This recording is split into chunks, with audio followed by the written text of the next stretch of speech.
I'll tell you this. I said earlier, I really hate the conversations on who the GOAT is. I feel comfortable and confident Hmm. to say that Kyrie Irving is the GOAT of lacking self awareness in sports history. I like that. What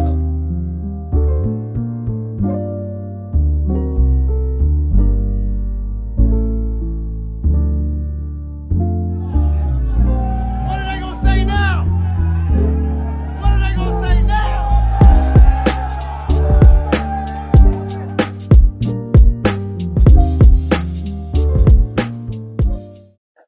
All right, welcome back to another episode of What Are They Going to Say Now? We really got a lot to talk about this week. We got the Super Bowl preview coming up. We're going to do that a little later. And first, we're just going to dive into a lot of stuff going on in the NBA. Sounds good. Yeah, we got a lot to get to. I suppose we should start with what happened last night. LeBron drops 38. He needed 36 to pass Kareem as the all-time scoring leader in NBA history. Pretty amazing. We all saw it coming. There's of course a lot of overreactions and lack of history. We talked about some of that before. You can't take anything away from that. It's obviously amazing, and he's at 38,000 something. I forget the exact number to beat Kareem. What I think is going to be really cool actually is, he's going to keep going. He's going to top 40,000 at some point, and that's just the sheer volume of points is pretty impressive. Yeah, super impressive. He's at 38,388 now. So he is the all-time scoring leader, which is pretty cool. Yeah. I do hope, and we touched on this last episode a bit, I do hope this enlightens some of the younger fans, though, to just how great Kareem is and how unfairly he gets left out of, these discussions of the all-time great players and how he is a legit argument for whatever. Also worth noting, Kareem, such different eras. There was no three-point line until the last season of his career. He made one three-pointer in his count. LeBron has over 2,000 three-pointers, so it's a little easier to tack up that way. Yeah. And also, there was a lot less ticky-tacky fouls back in his day. LeBron had over 2,000 more free throws than Kareem. Okay. So this isn't a knock on LeBron. It's just talking about how different eras are. Yeah. No, but I think, we give LeBron a lot of, a little hate, a little ribbing and stuff, just because he's been he does. But just wanted to say it's an incredible accomplishment that he was able to do it, that many points, and then it was a cool moment. His whole family being there. It was a little weird. Kareem being there, that was Kareem, cool. Yeah. They did stop the game for, it felt like half an hour, which I thought was a little overboard.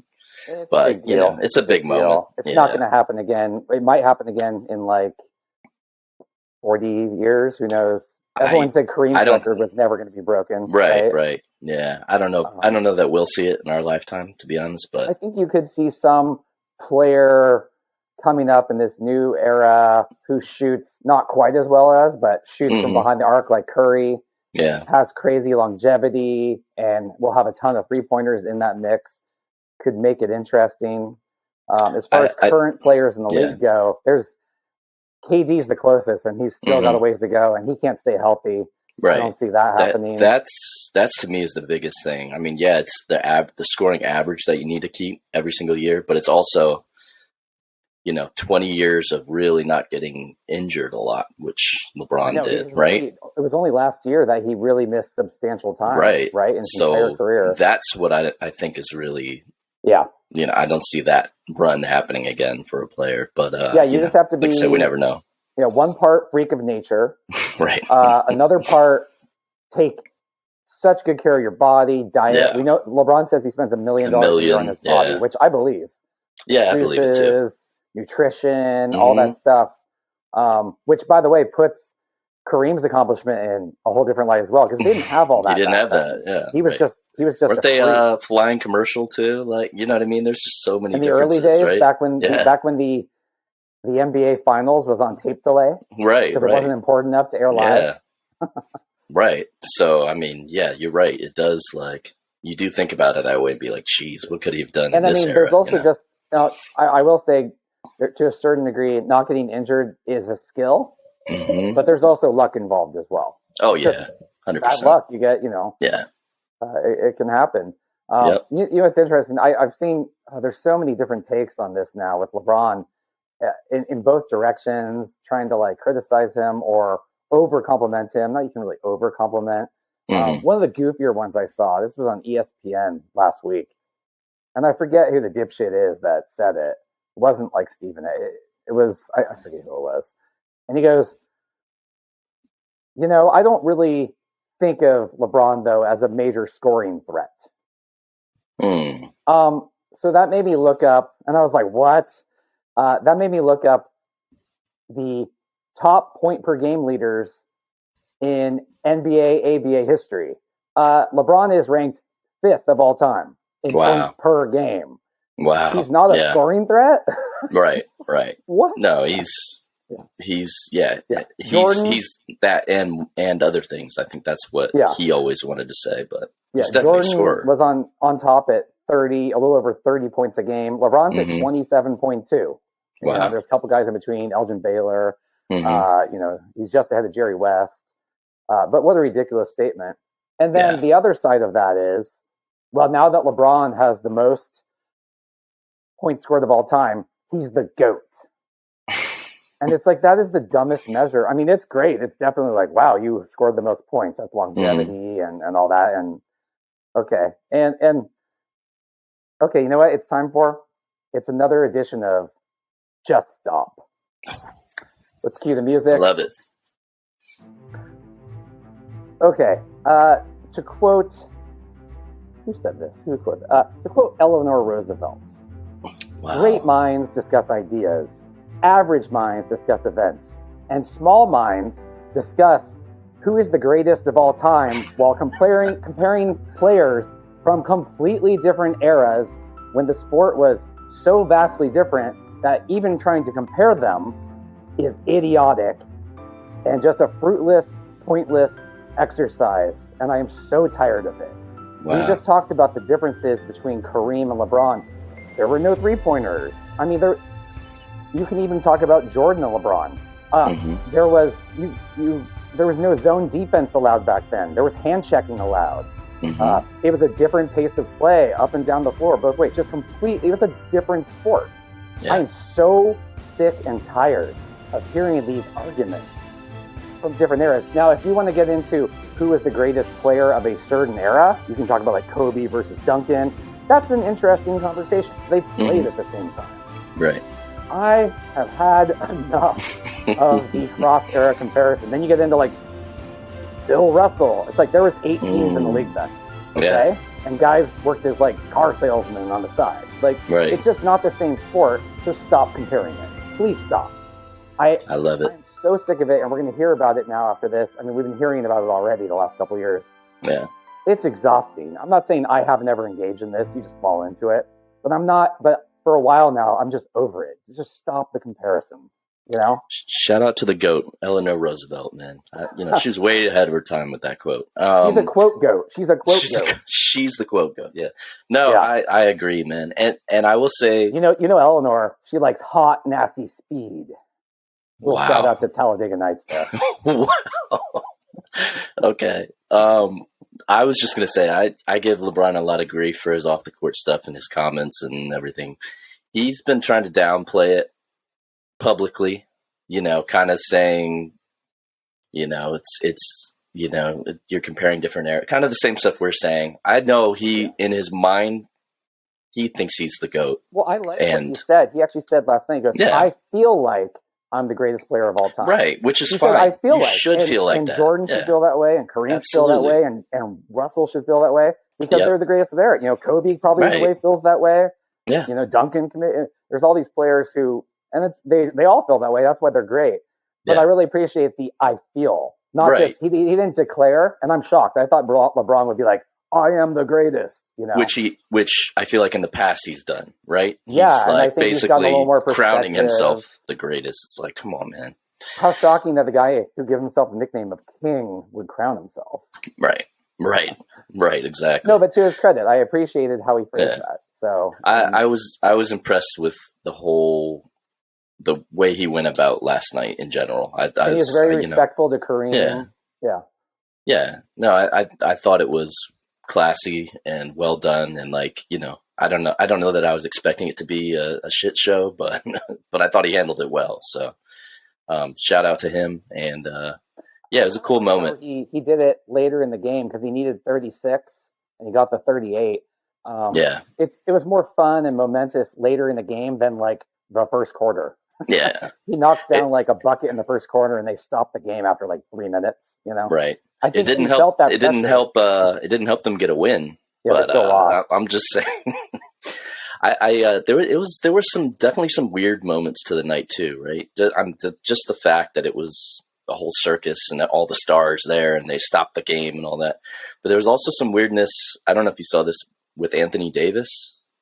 Like, they showed clips of him because he was on the bench when that moment happened, and all of his teammates are up and celebrating, and when he hit that shot, and Anthony Davis sat down and was sitting on the bench away from everyone. It's a little weird. I was like, what's going on? I don't know. Who knows? Maybe behind the scenes, and we're going to get into this with the Kyrie trade going on. Maybe behind the scenes, he was like, we need to make this work. Maybe he was proposing the idea, and this is 100% speculation. There haven't been any reports of this or anything, of maybe the idea of moving AD in a trade to get Kyrie. That's kind of what people are speculating. Yeah, I mean, or who knows? Maybe AD just wasn't feeling great that night, and he was just kind of quiet. And he is quiet. He's probably kind of an introvert, So maybe that's all it was. And but that did occur to me. Mentioning the Kyrie trade, good transition. We should just get into it. Big news before the trade deadline. What a crazy turn of events. So let's just start back at the beginning of this season. We could go back further with Brooklyn. Kyrie does all the thing, likes the whole movie and gets suspended and has to do the whole thing to come back. Then he comes back and KD's rolling. KD is crushing it. And they win 18 of their next 20 games. And they looked like the best team in the league during that stretch. But, and we discussed this several weeks ago, I said, they might finish well, but before the playoffs, Kyrie's going to do something. He cannot help himself. This is not sustainable. It's just who he is. He's a head case. And I didn't expect it to go down like this. I thought it'd be another media controversy or something like that. Supposedly behind the scenes, he was working on an extension with Brooklyn, and they just wanted some clauses. All the money was there. They wanted some clauses about him playing and a not related injury because, and if he understand, if he thinks he doesn't deserve that, it's like, dude, you went missing once, didn't call anybody, text anybody, tell me where you were, missed a couple games, and you were at a family birthday party. Okay, you do not have the privilege to scoff at contract clause terms that are perhaps concerned about your availability. Yep. I mean, where do you get off? And so because of that, he requests a trade 6 days before the trade deadline. And there was a number of suitors. I guess I'm not surprised because he's a talented basketball player. He's going to start in the All-Star game in the East. Ironically, he's going to the West. And he was playing great. He was even playing better defense for a change. He's been a horrible defender in the past. From what I saw, I just, I don't watch all the Brooklyn games, but I saw highlights and it's on TNT and I'll check in and like he's doing better on his switches and he was playing really well. He deserved the All-Star selection. Request the trade. The Lakers were interested. The Suns were interested. And ultimately the best deal for the Nets came down from Dallas. And, you could say it's a desperate move by Dallas, but you could also say they see a West that is very gettable right now. No one is pulling away. Teams are having issues. Curry's hurt again. And they figure, let's take a shot because they have to do something splashy. And we've talked about this to keep Luka around. Right. He's a free agent after next season. And if they didn't do something, he was operating on a 40% usage rate, which was on pace to be the record for the NBA since they started keeping track of the stat, 20 something years ago. Not sustainable. There was that mural in Dallas, or I think it was a mural, and it said, "Give Luka help," or "Send Luka help," or something like that, right? Because Mark Cuban commented on it and didn't like it, or whatever. Oh, I heard about that. Yeah. Yeah. But now, worth noting, Kyrie is only under contract through the end of this season. So they gave up Dinwiddie. I'm sorry, who's the other player? Is it Foley? And anyway, I think it was a big Dinwiddie, another player. Was it Markieff Morris? No, 2 second-round picks and an unprotected first-round pick. Mm-hmm. That is a huge haul for less than half a season guaranteed. Mm-hmm. But if you're Dallas, Luka needs help. The league looks gettable. At least, they were in the Western Conference Finals last year, but the Warriors just mopped the floor with them. The Warriors are not the same this year. Injuries aside, something's off with them. We'll talk about that later, and we've discussed it in detail already. Mm-hmm.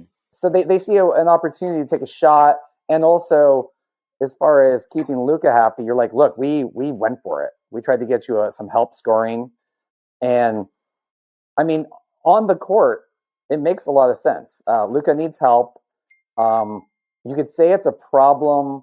So both Luka and Kyrie like to have the ball in their hands, and you could see that as a problem. On the plus side, however, Kyrie is a deadly spot-up shooter. Luka, not so much. So it's gonna be this balance of, is Kyrie gonna be happy without the ball in his hands as much as he's used to? Can he handle that? But he's going to get buckets. As you can see Luka going inside and kicking it out to Kyrie for 3, right? You can see that. If Kyrie can handle that in his ego, which is always a wild card, who the hell knows? And then on the reverse side, though, Luka's not a spot-up guy, but you could see Kyrie, one of the greatest handles we've seen, driving to the hoop and dishing it to Luka on a cut or an alley-oop or things like that. So you could definitely see the basketball potential if they can make it work. And the other part of that is it's not just basketball, it's chemistry and personality. And I am a little concerned about that part of it because Kyrie is going to Kyrie. He cannot help himself. That's just a fact. Mm-hmm. And Luka has always struck me as a very no-nonsense kind of guy, I'm just trying to picture Kyrie burning sage in the locker room and Luka walking in and being like, what the fuck is this? Yeah. James Harden had the same reaction, reportedly. Mm-hmm. So that's going to be interesting. I get the move if you're Dallas. You cleared a bunch of guys off who I believe had expiring contracts as well. So that's part of it. Mm-hmm. So if it doesn't work out with Kyrie, Dallas does have cap space next year, quite a bit of it remaining. Not a great free agent class from what I can recall is coming up, but there's some solid number 2, type 3 type players out there, and other trade possibilities.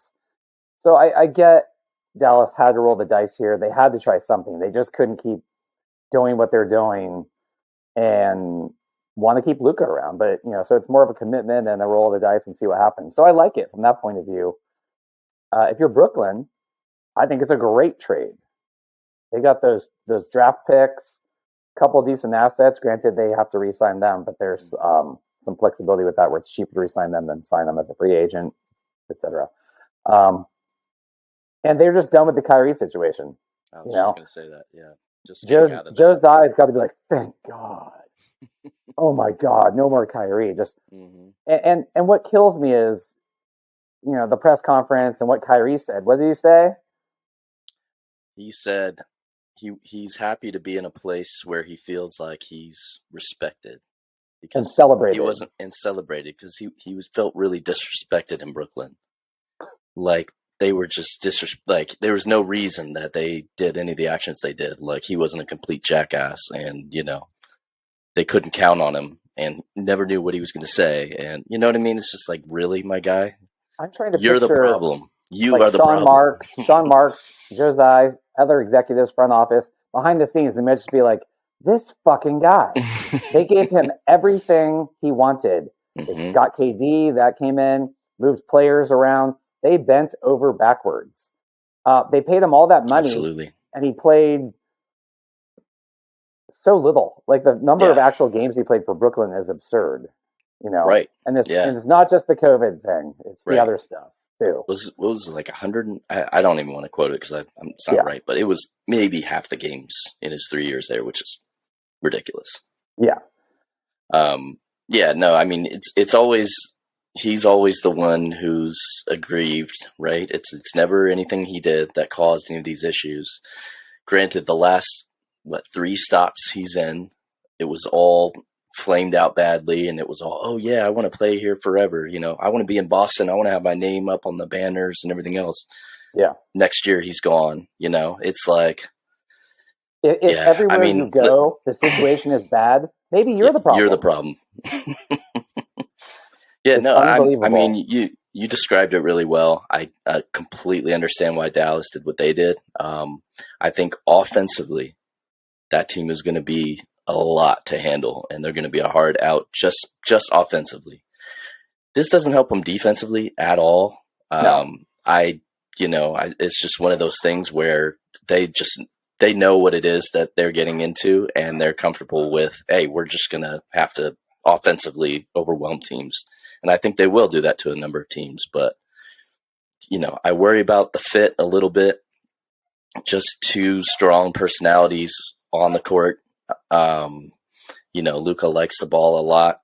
Maybe they'll kind of stagger them a bit and have like a, 2-pronged offensive approach, and maybe they learn to kind of work well together. But I do have a worry with that. But it could also work out great. And my thing is always with Kyrie, how long will it work out great for? When will the downfall happen? Because it's coming. Oh yeah, right. That's the other thing is right now Dallas fans are going through some serious mental gymnastics. Right.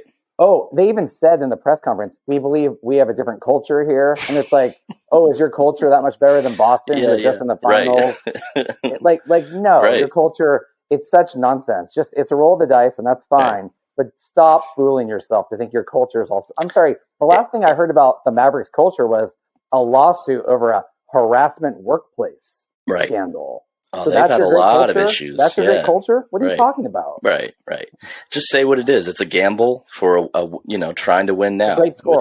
Right. Giving Lucas help. That's fine. But spare us the. Yeah. Come on. My favorite part of this whole thing, though, is the reports, and it seems like they're all true, that Joe Tsai, Nets owner, would not trade him to the Lakers, which I love that, because that he was pushing for that, behind the scenes. He thought he was going to get his way because, let's be honest, players have a lot of power. There's always someone to enable him. There's always someone to enable him. Right. And he said, no, I'm not sending you where you want to go. You're going where we're getting the best assets back. Right. Because I think the Lakers were only offering Westbrook and a 1st-round pick and maybe a filler. No, they were going to offer both picks, but it's still not clear if they were protected, like top 5. Right. Or okay. top so 10 there you protected. go. Yeah. So that's not clear. Right. Yeah, there's petty and there's billionaire petty. And yeah. Well, I just like it. A lot of times I side on the players side of things because I think they're the ones, right? Because I think they're the ones that they're the reason the league is there and they're the talent. And I side with that over management a lot of the times. But this guy has been such a jackass. And you can just see, or hear in some of the statements and the words and people behind the scenes at the Nets, we're done with this guy. I'm done with him. He's just so grating. Okay, this is before this went down. This is 2 weeks ago when he was selected as an Eastern Conference All-Star starter. Instead of just saying, thanks to the fans, grateful, he goes on this little thing about the nation behind him and the people and just complete illusions of grandeur. Just he's acting like he's Muhammad Ali or something. And it's just right. Dude, you were selected to the All-Star game. Calm down. Okay? Right. Calm down. I'll tell you this. I said earlier, I really hate the conversations on who the GOAT is. I feel comfortable and confident to say that Kyrie Irving is the GOAT of lacking self-awareness in sports history. I like that. And I've heard a lot of people saying today, or, in the days after the trade and stuff, maybe the most talented guy who does the least with just using his talents, like just a waste of talent, basically. Right. Mm-hmm. I think that he was able to maximize his talent with LeBron and, kind of like that pairing to get a title the way they did and winning and scoring and all that. But since then, it's like he's taken that talent and like he really had a chance to be among the elite upper echelon point guards. And I think it's just hubris and it's all on him. Right. That's a good point. That's another feather in LeBron's cap that he dealt with Kyrie for that stretch in Cleveland and succeeded with that head case. You really have to give LeBron credit. And I feel like he was ready to do it again. Yeah. Right? And you could tell that he was disappointed. He's like, I can handle this psycho. Yeah, I know how to handle him. I know how to talk to him. Yep. So you got to give him credit for that. And then I don't know if you saw his tweet afterwards, after they didn't get Kyrie. Maybe it's me. And maybe that's some of the Anthony Davis frustration too, right? Like, now you're just stuck with me, and you know what I mean? Like, I don't know. There's something going on. There's weird vibes, man. And I think we're going to find out soon. In the off season, we're going to start to hear. Shit, we might find out by tomorrow. Trade deadline, man. That's true. I'm just saying. I mean, you never know. Like the way things were going last night, I'm like, something's. Or LeBron's leaving again. One of the two. Right? No, that's his MO. He's staying in LA. I don't know, man. I don't know. Yeah, I mean, never. That's his MO, man. Things get weird. Things get, I don't know. But it's definitely interesting. I did not, and I know we said Kyrie was going to do something. I just didn't think it was going to be that soon. No, I fully expected something. We were literally just talking about it. Yeah, like it's crazy, And I think that pushed the Nets over the edge too. Like the way they bent over backwards for this guy, right? And then like for him to demand a trade like he did, with so little time for them to work. And they got it done quick, man. What did he demand the trade on Friday? And he was gone by Sunday. They were like, just go. Just go. Yeah. Don't pack your stuff up. We'll bring it out for you. You know what I mean? We'll set it outside your Barclays. Your no longer works at the you're door. Right. Yeah. Just go. Don't bother saying bye to anybody. Just go, buddy. And we've lamented this before, and now it's on a whole new level. Is the whole KD leaving Steph to play with this clown, And I totally, not to rehash all that, we understand why KD left because it was always going to be Steph's team, and he wanted to be loved, and I get that. But of all players to pick Kyrie, he was already known as being a little kooky. It was pretty well established with what happened in Boston and how that went, locker room cancer. And for KD to choose that guy, man, he's just got to be sitting back going, what happened? Just the complete opposite of a Steph, right? Steph is the ultimate like glue connector, right? I want us all to like have a piece. I don't need to be the lead guy, even though he can be, bending over backwards. And Kyrie is all me, what I'm, I have this whole network behind me of people who are rooting for, like, what is that? So, hey, listen, you know what? We'll see what happens in Dallas, but I'm not holding my breath, man. I like the fit in Dallas on the floor, but chemistry matters, and Kyrie is cancer. He is cancer. So I don't see it happening. They may have a little success. They're going to lose sometime in the playoffs again. Tell you what, I am not a believer. Yeah, they're not stopping anybody, so they better hope they score 140, 150 points a night. And just, what's interesting is what really propelled them to Western Conference Finals last year was their defense improved quite a bit. Right. Yep. Yeah. So. But Kyrie has gotten a little better in defense this last year and changed. It's hard to say what his seasons are because he plays so infrequently. But his defense has improved a little bit. So he's not. I mean, he had nowhere to go but up because he was a gaping hole on defense. But he's definitely improved that way. Yeah. So he also had a better defensive team than he's going to in Brooklyn. Yeah. So I mean, I think that has to factor in. Like, he didn't have to do the heavy lifting like that he would have to do in Dallas for them to be like a a good defensive team, right? They're gonna struggle on that end, I think, no matter what. But I hear what you're saying. I think they're gonna be an offensive juggernaut, and the defense is gonna be lacking, which wins you regular season games. 139 to 135. Right. Exactly. So let's circle back to Brooklyn here in KD. What remains is interesting. Speaking of black holes, Ben Simmons' contract is a black hole. That thing is, he's not playable. He's just not contributing. No. This goes, man, it's sad to see, but this goes all the way back to before he was drafted. And the notes on him were, does he love basketball? Doesn't seem like he loves it. And at the highest levels, you have to love it. You have to want it. You want to hoop. And he clearly doesn't. He hasn't worked on his game, his shooting.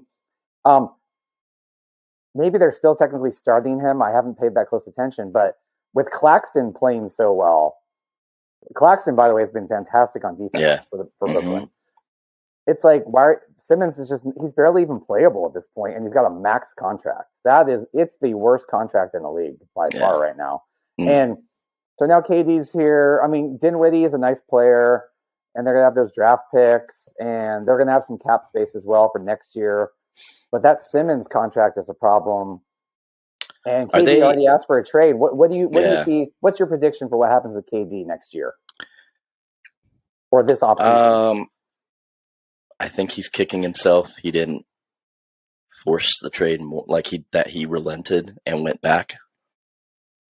Well, part of that is, I understand why he did. We just said Ben Simmons doesn't love to hoop. KD loves to hoop. He's not going to sit out. He's not going to do that. Yeah, he loves to hoop. Right. And I give him credit for that, because a lot of guys I think would have just said, what the situation was. And maybe he thought that things would go well, and they did for a while. But Kyrie gone Kyrie, man. And I think he just, I can't see him sitting through a full rebuild.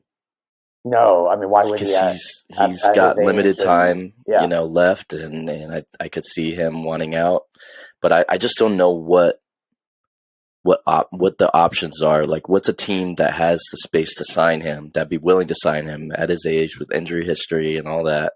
Want to hear my prediction? Sure. Toronto. Okay. Anube, there's a lot of talk about that. Yeah. I always have trouble with his name. Toronto. Bringing KD to play with Scotty Barnes, and I could see them trying to do something. Toronto has done this before. They did a year of Kawhi and won a championship. Fortunately, that's actually that. I don't think that'd be a bad move for him, right? You got a Toronto great coach. Did cheer KD when he tore his Achilles. Too soon, man. No, I mean, do you like that? I do like that. I don't know if maybe Anunoby's enough. There would have to be a lot of Siakam, Anunoby, and KD, and Seth Curry, and somebody else. Here's the problem. And a pick or something. Yeah, here's the problem is there's been a lot of talk about blowing things up before, coming up. We might hear about some Toronto stuff tomorrow is what I'm saying. So what's going to be left? Tomorrow. Right. There's been talk about Van Vliet. Toronto is holding up the entire free agent. Right. Everybody's waiting on him. Yeah. Because everyone wants to see what's going on there. Right. So, I mean, by the time KD's ready to make that move, right? Because I don't think anything's happening tomorrow with him or anything like that. I'm just wondering what's left in Toronto that could, would not have to be given up to get him. What would be left for him to make that? Scotty Barnes. Solid. So, okay, but here's my question. Is that team, is KD and Scotty Barnes and Phil or whatever's left in Toronto after all of this is over, better than what he's going to have in Brooklyn now? I don't know about that. Maybe, right? But it's not a slam dunk, is my point. Oh, certainly not. But maybe you could throw some draft picks in there in that mix and balance it. I'm not really sure. I'm going to call it right now as, is KD a Brooklyn Net next season? I'm going 50-50. I agree with that. I can't say it. Yeah. I don't think he's happy. I don't. I know that's an understatement, but like it's just funny. Like he I think thought he was doing the right thing, teaming up with Kyrie, and I think I sent you a tweet of somebody saying, basically from the movie Interstellar, where Matthew McConaughey's character was looking at a vision of himself making a wrong decision and was like crying. And they put watching KD decide to team up with Kyrie and crying. And I think if he could go back, he would not have made that move. I think he would have stayed put or would have teamed up. I think he would have gone elsewhere, but it wouldn't have been there. Right. I memean, I think anybody hitching himself to anybody would have been better than Kyrie. And it just shows you sometimes like people who you vibe with and who are cool don't necessarily make the best partnership, right? And the ultimate encapsulation of Kyrie, and I think KD fell into this, is winning basketball is not a highlight reel. Right. Look at those handles. Look at those shots. That's yeah, but is he winning? You know. And I know he won in Cleveland, but he had LeBron. My thing is, can you rely on him? Right? Yeah.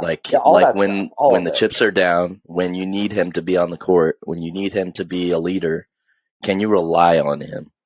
And the answer is no to me. I mean, he's shown you cannot rely on him, and that's my worry in Dallas too. I think Luka's going to do his part and expect that Kyrie is going to do his part. And I don't know. It's a question mark. I can't, we're going to hear about some controversy there. It's going to happen. So, but should we talk about our team in the Bay and their issues? So Curry's hurt. I don't want to dwell on this because we were already talking in other episodes about how the Warriors just didn't seem to have it this year. Then Curry gets hurt, accidental knee bang to bang knee contact. Yeah. I guess 3 to maybe 5 weeks. It's not really clear. Yeah, we don't know. It's like there was like a super scientific explanation of it. I had it pulled up earlier. It's like basically like the bones beneath the tibia and fibula where they like meet. Basically, there's like a membrane in there that basically like a bone bruise, a deep bone bruise, but like the area that it's in is really tricky. Like it's not something that you just kind of bounce back from right away. He really needs to rest and kind of, assess when he's ready to go, because you can re-injure it pretty easily. So Draymond Green was talking about it earlier this week on his podcast, and he said it's one of those things where you have to see when the swelling goes down, how it's looking, and it could be it's no one knows how long it's going to be yet. Right. It's going to take a little while. So, I think can the Warriors survive? And how they've been looking, I would say no. But then they bounce right back out and finally play with some urgency. Klay Thompson goes for 40 plus and makes 12 3-pointers. 12 threes, on an absolute he was on one.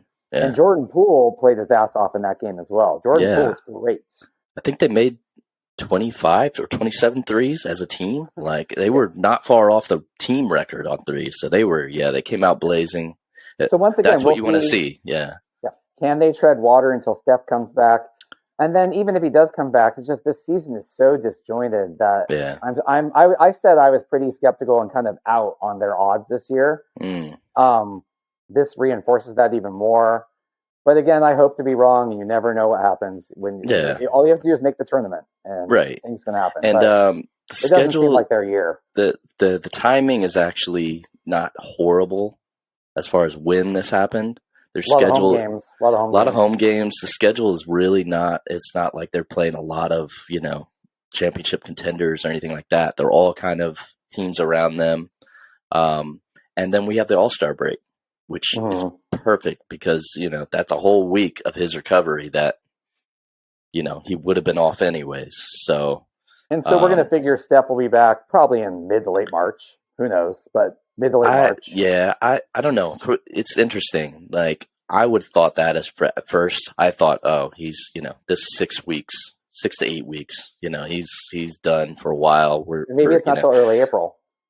I don't know. Right. Well, but I would also say that some of the things I've heard, just the way people are talking and some of the forecasting and things, I don't know. It's not seeming as bad as it could have been. Like a lot of people are like, wow, we really dodged a bullet. Like it could have been so much worse. Basically, yeah, it could be we thought anywhere. It was a season ender at first. Right.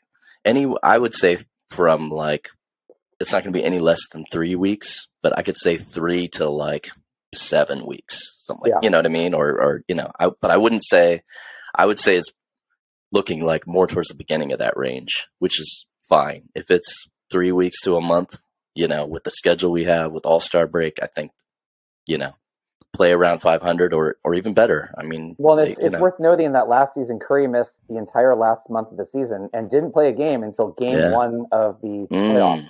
Yep. And so we know he can bounce back quickly. Right.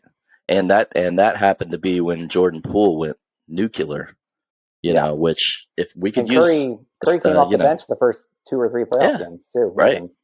So, I think they're going to be all right as far as like they're going to make the playoffs, I mean, barring something drastic where they have at least the play-in tournament. The play-in. Yeah, right. Yeah. But, as far as like how far do they go with all these issues with injuries, concerns, with all that, who knows? And it's possible that there's a move coming. Yeah, we'll find out tomorrow. We'll find out tomorrow.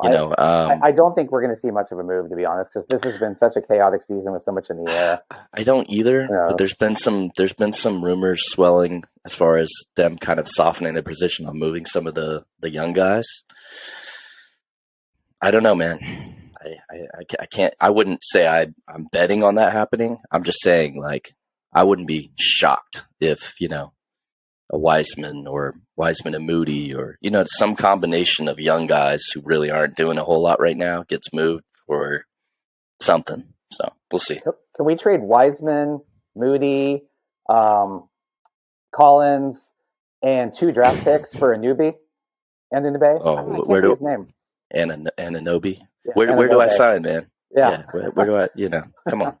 But Toronto, you know what? Toronto's like, no, you can't. That guy, I'm telling you, that guy's probably got, 20 different trade offers right now. Everybody wants him, so we'll see.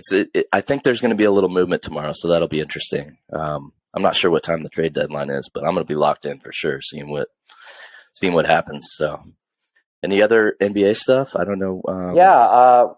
Well, I do want to point out one thing I found interesting, and I always look at this as we get a little later into the season. I know we're just at the All-Star break, but we're well past half. The Denver Nuggets have been rolling, but, and I always look at this, especially I look at this for Utah and Denver, because they have the biggest home court advantage in the league because they're at high altitude. Yeah. Denver has a losing record on the road. Yeah. Okay. Not by much, but they're a game or 2 under 500 on the road. And that jumped out at me as not being quite as dominant overall as they've looked. I mean, they're the 1 seed right now, obviously. I'm not taking that away from them. But they're always, even when that team sucked, they had a pretty decent home record because teams come in there and they rest, especially on a back-to-back. Teams will rest players because it's the high altitude. And that struck me as something to keep an eye on. Let's see how Denver continues to play on the road. Yeah, there's some caveats to that. They're going to be a first, home court throughout the playoffs team. So that's true. So they won't have to win a ton of road games, but hold serve at home, right? Right. But and playoffs are different too because you have to look at the road record with some of the back-to-backs and some of the they probably had some resting games too and things like that. You don't have any back-to-backs in the playoffs, so. Yeah, that could be but that also goes for whoever they play as well, right? Like Warriors are a terrible road team this year, but a lot of those were back to backs, resting. It's kind of like I feel like the regular season stuff sometimes. Yeah, I don't know if it's more, especially with two good teams. It seems like the Warriors have had a ton of back to backs on the road this season. I agree. I don't know if that's more than normal, and it just seems like it. I'd have to look that up, but it sure. Well, Kerr definitely. Kerr definitely feels that way because on a lot of them, he's like, "What do you want me to do? Like, maybe this is the hand we've been dealt. I'm resting my guys." So, and that's something that having Clay have to sit out every single back to back is a big deal, right? playoffs, he's playing every single game, right? If he's playing like he was last night or Monday night, that's a nice weapon to have every single night in the playoffs. So we'll see what happens. And then another thing that came up in the news, NBA wise, was Memphis was playing Indiana, and I guess supposedly some of Ja Morant's crew, who have been described as thugs, like real thugs, not the racist. Yeah, I don't like that word, but I know. Yeah, I heard not the racist word substitution that thugs have become used for many times. No, like actual like some street guys, hood idiots, guys, yeah, in his crew. And I guess they were getting into it with staff on the Pacers and something going on. And it's like, man, and Ja Morant has been projecting this for a little while where he's trying to project like street tough hood. Yeah. And it's like, you're ultra wealthy. You're not that guy, and you don't need to try and project that. It doesn't make you look cool.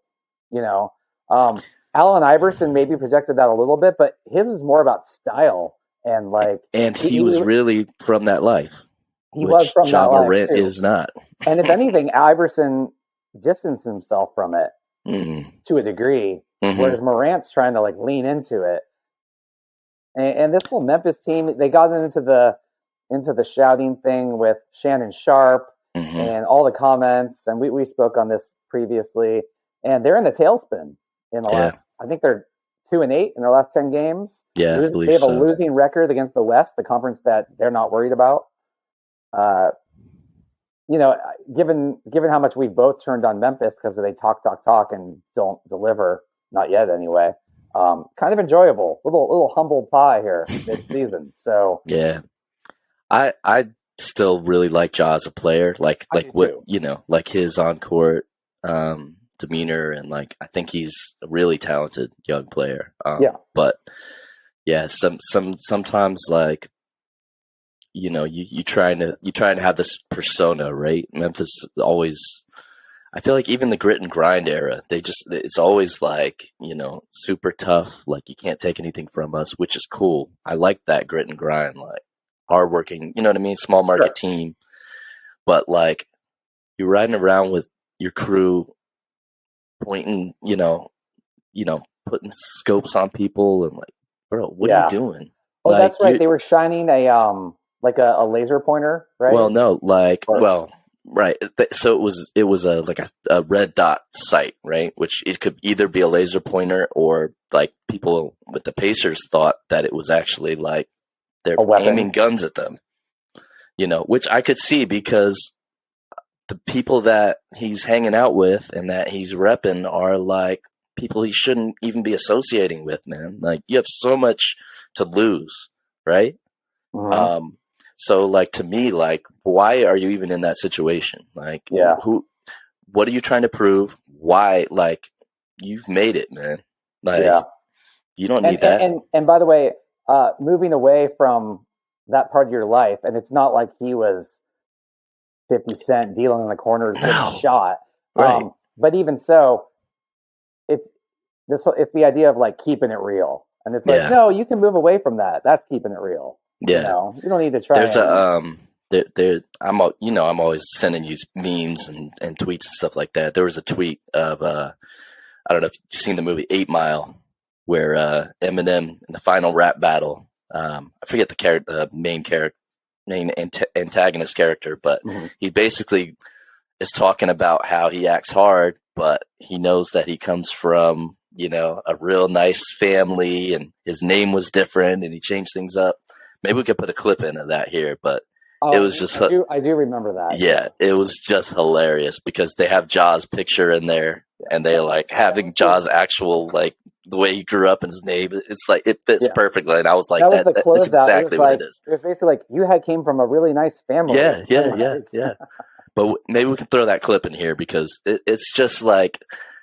It's one of those things where, like, you guys talk so much, and when you're winning, it's fine because you're backing it up. And, like, they were definitely had some of, like, the team that, like, people love to root for, right? Because they're the up-and-coming new guys and all that. And, like, it looked like they were on the rise. And, like, if you win playoff series, if you win a finals, like, that's fine. You could talk and do everything else. But now it's just all talk to me until you prove otherwise. And then if you're doing stupid stuff off the court too, like, sorry, man, you know, you're going to lose a lot of the stuff you built up. So, but yeah, it's interesting to see how the discourse is turned on them. So yeah, into it.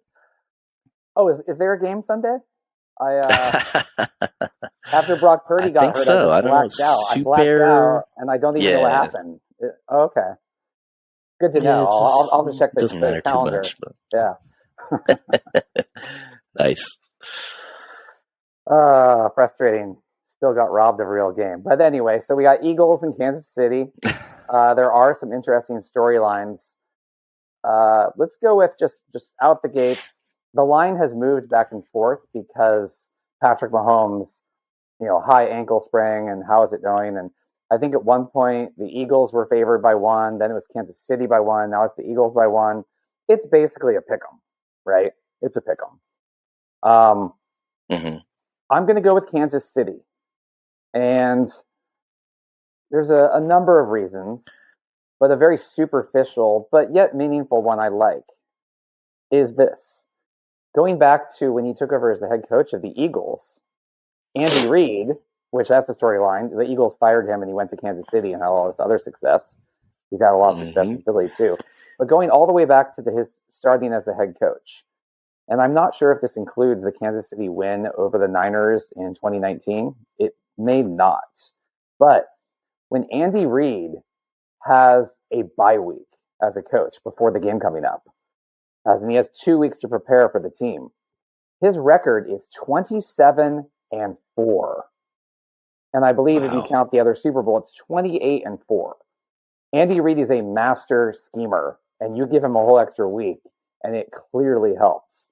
So I like those odds in a pick'em type environment.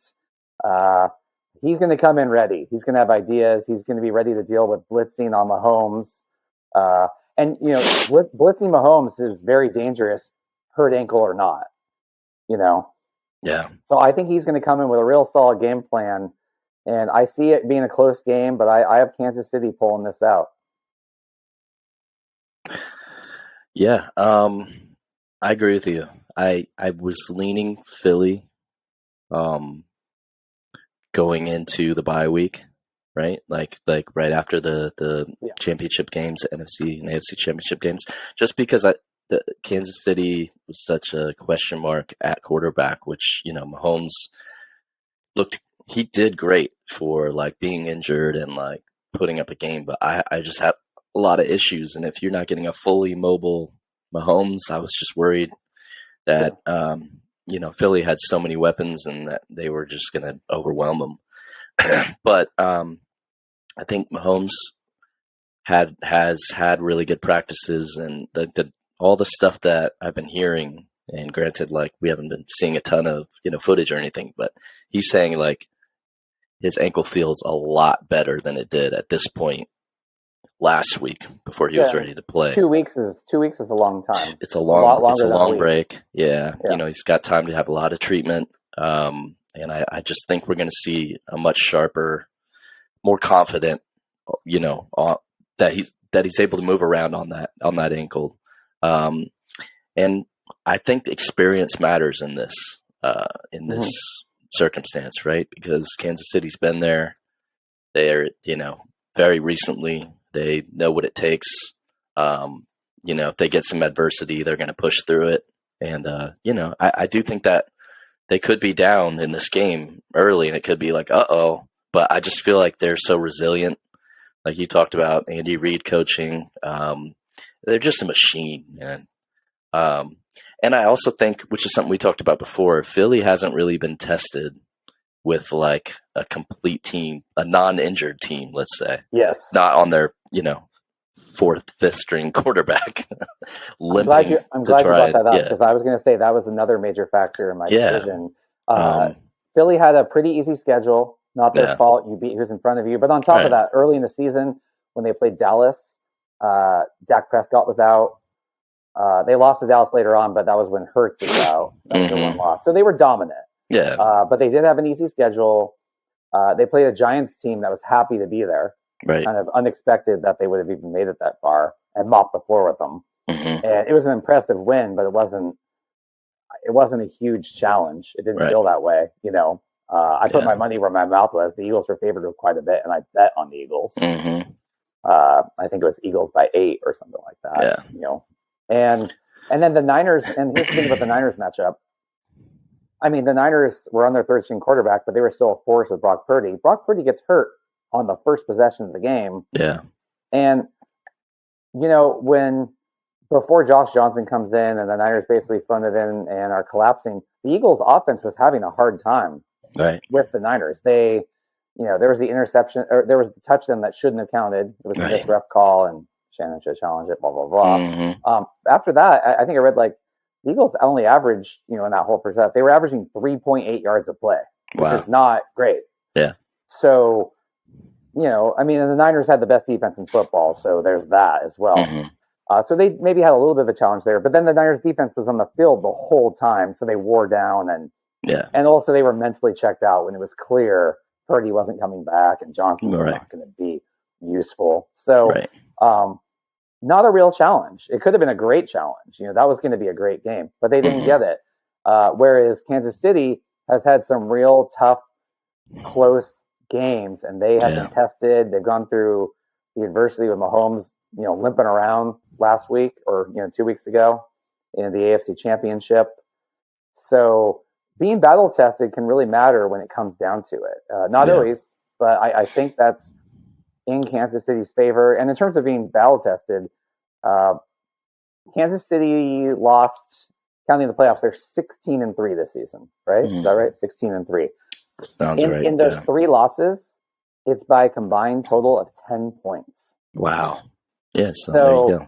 They've won, or if they've lost, they've barely close, lost. Right. Yeah, which also speaks to this game being close. Like, the Eagles are not blowing out Kansas City. Right. No, and I'm picking Kansas City, but like you, I don't think it's a blowout. I think it's going to be one of those games that comes down to the wire.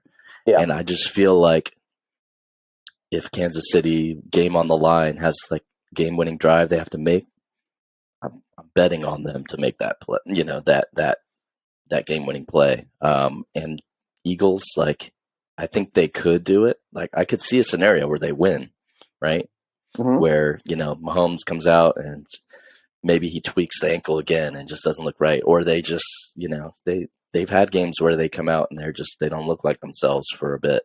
And if Philly jumps on that and takes advantage and, comes out and is a machine like they look like against the Giants and, against the beat up Niners, then they could win. But I put my money on experience, Mahomes, Andy Reid, Yeah, there's a reason that the line is essentially a pick 'em because it's a tough, So it started in the Eagles' favor. And then went to that's interesting. Then it went back. Interesting. And that also is manipulated by the sharps and the betting bets and the line moving.